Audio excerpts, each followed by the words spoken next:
Hi, I'm Barbara. I work at the Gettysburg Library, and I'm going to be reading today from Bram Stoker's Dracula, Chapter 7.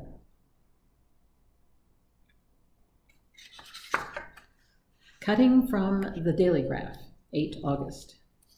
Pasted in Mina Murray's journal. From a correspondent. Whitby. One of the greatest and suddenest storms on record has just been experienced here, with results both strange and unique. The weather had been somewhat sultry, but not to any degree uncommon in the month of August.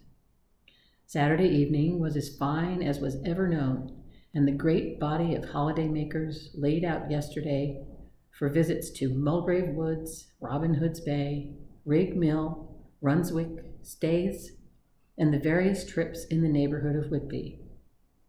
The steamers Emma and Scarborough made trips up and down the coast, and there was an unusual amount of tripping both to and from Whitby.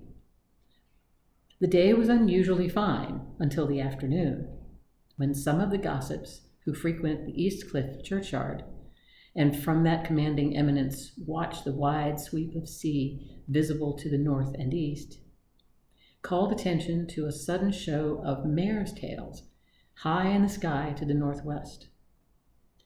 The wind was then blowing from the southwest in the mild degree which in barometrical language is ranked number 2, light breeze. The Coast Guard on duty at once made a report, and one old fisherman, who for more than half a century has kept watch on weather signs from the East Cliff, foretold in an emphatic manner the coming of a sudden storm. The approach of sunset was so very beautiful, so grand in its masses of splendidly colored clouds, that there was quite an assemblage on the walk along the cliff in the old churchyard to enjoy the beauty. Before the sun dipped below the black mass of Kettleness, standing boldly athwart the western sky, its downward way was marked by myriad clouds of every sunset color: flame, purple, pink, green, violet, and all the tints of gold, with here and there masses not large, but of seemingly absolute blackness, in all sorts of shapes, as well outlined as colossal silhouettes. The experience was not lost on the painters, and doubtless some of the sketches of the Prelude to the Great Storm will grace the R.A. and R.I. walls in May next. More than one captain made up his mind then and there that his coble or his mule, as they termed the different classes of boats, would remain in the harbor till the storm had passed. The wind fell away entirely during the evening, and at midnight there was a dead calm, a sultry heat, and that prevailing intensity which, on the approach of thunder, affects persons of a sensitive nature. There were but few lights in sight at sea, for even the coasting steamers, which usually hug the shore so closely, kept well to seaward, and but few fishing boats were in sight. The only sail noticeable was a foreign schooner with all sails set, which was seemingly going westwards. The foolhardiness or ignorance of her officers was a prolific theme for comment whilst she remained in sight, and efforts were made to signal her to reduce sail in face of her danger. Before the night shut down, she was seen with sails idly flapping as she gently rolled on the undulating swell of the sea. As idle as a painted ship upon a painted ocean. Shortly before 10 o'clock, the stillness of the air grew quite oppressive, and the silence was so marked that the bleating of a sheep inland or the barking of a dog in the town was distinctly heard, and the band on the pier, with its lively French air, was like a discord in the great harmony of nature's silence. A little after midnight came a strange sound from over the sea, and high overhead the air began to carry a strange, faint, hollow booming. Then, without warning, the tempest broke, with a rapidity which, at the time, seemed incredible, and even afterwards is impossible to realize. The whole aspect of nature at once became convulsed.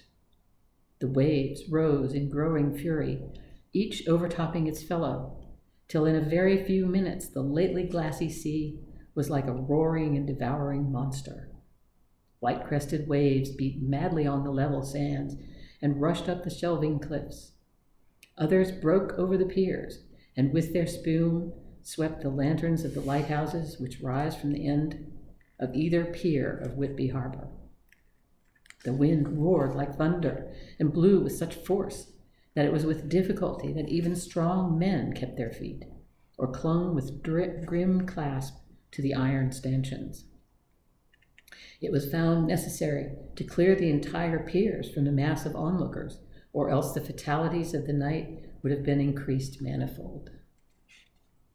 To add to the difficulties and dangers of the time, masses of sea fog came drifting inland, white, wet clouds which swept by in ghostly fashion, so dank and damp and cold that it needed but little effort of imagination to think that the spirits of those lost at sea were touching their living brethren with the clammy hands of death, and many a one shuddered as the wreaths of sea mist swept by. At times the mist cleared, and the sea for some distance could be seen in the glare of the lightning, which now became thick and fast, followed by such sudden peals of thunder that the whole sky overhead seemed trembling under the shock of the footsteps of the storm. Some of the scenes thus revealed were of immeasurable grandeur and of absorbing interest. The sea, running mountains high, threw skywards with each wave mighty masses of white foam, which the tempest seemed to snatch at and whirl away into space. Here and there a fishing boat with a rag of sail, running madly for shelter before the blast. Now and again the white wings of a storm-tossed seabird. On the summit of East Cliff, the new searchlight was ready for experiment, but had not yet been tried. The officers in charge of it got it into working order, and in the pauses of the inrushing mist, swept with it the surface of the sea. Once or twice its service was almost effective, as when a fishing boat, with gunwale under water, rushed into the harbor, able, by the guidance of the sheltering light, to avoid the danger of dashing against the piers. As each boat achieved the safety of the port, there was a shout of joy from the mass of people on shore, a shout which for a moment seemed to cleave the gale, and was then swept away in its rush. Before long, the searchlight discovered some distance away a schooner with all sails set, apparently the same vessel which had been noticed earlier in the evening. The wind had by this time backed to the east, and there was a shudder amongst the watchers on the cliff as they realized the terrible danger in which she now was. Between her and the port lay a great flat reef on which so many good ships have from time to time suffered, and with the wind blowing from its present quarter, it would be quite impossible that she should fetch the entrance of the harbor. It was now nearly the hour of high tide, but the waves were so great that in their troughs the shallows of the shore were almost visible, and the schooner, with all sails set, was rushing with such speed that, in the words of one old salt, she must fetch up somewhere, if it was only in hell. Then came another rush of sea fog, greater than any hitherto, a mass of dank mist, which seemed to close on all things like a gray pall, and left available to men only the organ of hearing, for the roar of the tempest and the crash of the thunder and the booming of the mighty billows came through the damp oblivion even louder than before. The rays of the searchlight were kept fixed on the harbor mouth across the east pier, where the shock was expected, and men waited breathless. The wind suddenly shifted to the northeast, and the remnant of the sea fog melted in the blast. And then, mirabile dictu, between the piers, leaping from wave to wave as it rushed at headlong speed, swept the strange schooner before the blast, with all sails set, and gained the safety of the harbor. The searchlight followed her, and a shudder ran through all who saw her, for lashed to the helm was a corpse with drooping head, which swung horribly to and fro at each motion of the ship. No other form could be seen on deck at all. A great awe came on all as they realized that the ship, as if by a miracle, had found the harbor, unsteered, save by the hand of a dead man. However, all took place more quickly than it takes to write these words. The schooner paused not, but rushing across the harbor, pitched herself on that accumulation of sand and gravel washed by many tides and many storms into the southeast corner of the pier, jutting under the east cliff, known locally as Tate Hill Pier. There was, of course, a considerable concussion as the vessel drove up on the sand heap. Every spar, rope, and stay was strained, and some of the top hammer came crashing down. But strangest of all, the very instant the shore was touched, an immense dog sprang up on deck from below, as if shot up by the concussion, and running forward, jumped from the bow onto the sand, making straight for the steep cliff where the churchyard hangs over the laneway to the east pier, so steeply that some of the flathead tombstones, thruffsteins or thrustones, as they call them in Whitby vernacular, actually project over where the sustaining cliff has fallen away. It disappeared in the darkness, which seemed intensified just beyond the focus of the searchlight. It so happened that there was no one at the moment on Tate Hill Pier, as all those whose houses are in close proximity were either in bed or were out on the heights above. Thus, the Coast Guard on duty on the eastern side of the harbor, who at once ran down to the little pier, was the first to climb on board. The men working the searchlight, after scouring the entrance of the harbor without seeing anything, then turned the light on the derelict and kept it there. The Coast Guard ran aft, and when he came beside the wheel, bent over to examine it and recoiled at once, as though under some sudden emotion. This seemed to pique general curiosity, and quite a number of people began to run. It is a good way round from the West Cliff by the drawbridge to Tate Hill Pier, but your correspondent is a fairly good runner and came well ahead of the crowd. When I arrived, however, I found already assembled on the pier a crowd whom the Coast Guard and police refused to allow to come on board. By the courtesy of the chief boatman, I was, as your correspondent, permitted to climb on deck, and was one of a small group who saw the dead seaman whilst actually lashed to the wheel. It was no wonder that the Coast Guard was surprised or even awed, for not often can such a sight have been seen. The man was simply fastened by his hands, tied one over the other, to a spoke of the wheel. Between the inner hand and the wood was a crucifix, the set of beads on which it was fastened being around both wrists and wheel, and all kept fast by the binding cords. The poor fellow may have been seated at one time, but the flapping and buffeting of the sails had worked through the rudder of the wheel and dragged him to and fro, so that all the cords with which he was tied had cut the flesh to the bone. Accurate note was made of the state of things, and a doctor, Surgeon J.M. Caffin of 33 East Elliott Place, who came immediately after me, declared, after making examination, that the man must have been dead for quite 2 days. In his pocket was a bottle, carefully corked, empty save for a little roll of paper, which proved to be the addendum to the log. The Coast Guard said the man must have tied up his own hands, fastening the knots with his teeth.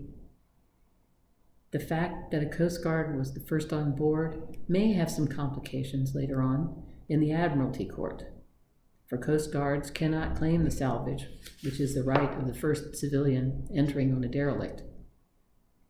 Already, however, the legal tongues are wagging, and one young law student is loudly asserting that the rights of the owner are already completely sacrificed, his property being held in contravention of the statutes of Mortmain, since the tiller as emblem ship, if not proof, of delegated possession, is held in a dead hand. It is needless to say that the dead steersman has been reverently removed from the place where he held his honorable watch and ward till death, a steadfastness as noble as that of the young Casabianca, and placed in the mortuary to await inquest. Already the sudden storm is passing, and its fierceness is abating. Crowds are scattering homeward, and the sky is beginning to redden over the Yorkshire wolds.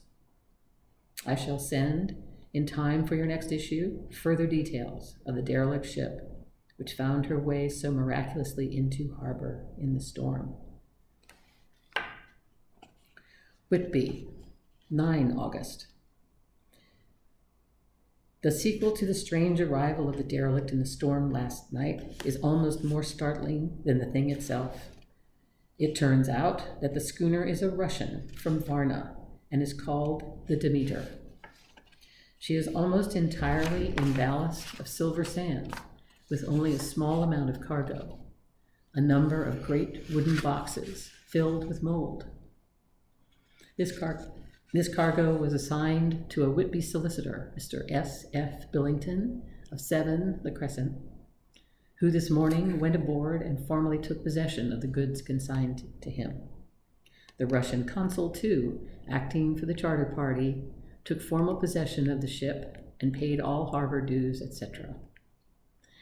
Nothing is talked about here today except the strange coincidence. The officials of the Board of Trade have been most exacting in seeing that every compliance has been made with existing regulation. As the matter is to be a 9 days' wonder, they are evidently determined that there shall be no cause of after complaint. A good deal of interest was abroad concerning the dog which landed when the ship struck, and more than a few of the members of the SPCA, which is very strong in Whitby, have tried to befriend the animal. To the general disappointment, however, it was not to be found. It seems to have disappeared entirely from the town. It may be that it was frightened and made its way on to the moors, where it is still hiding in terror. There are some who look with dread on such a possibility, lest later on it should be in itself become a danger, for it is evidently a fierce brute. Early this morning, a large dog, a half-bred mastiff belonging to a coal merchant close to the Tate Hill Pier, was found dead in the roadway opposite its master's yard. It had been fighting, and manifestly had had a savage opponent, for its throat was torn away, and its belly was slit open, as with a savage claw.